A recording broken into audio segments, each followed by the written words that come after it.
What do I do with this? Hold it.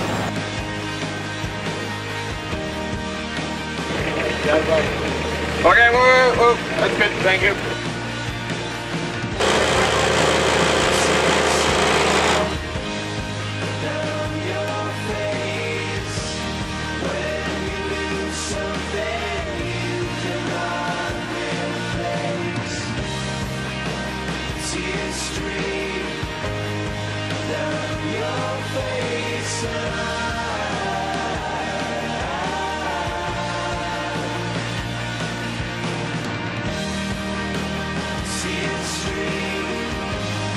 Get some shots of me turning the fucking thing off, like turning the lugs.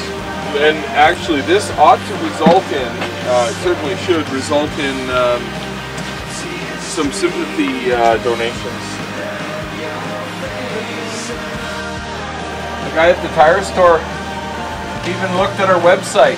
Oh really? Yeah, and he didn't give a shit. Oh, what an arsehole.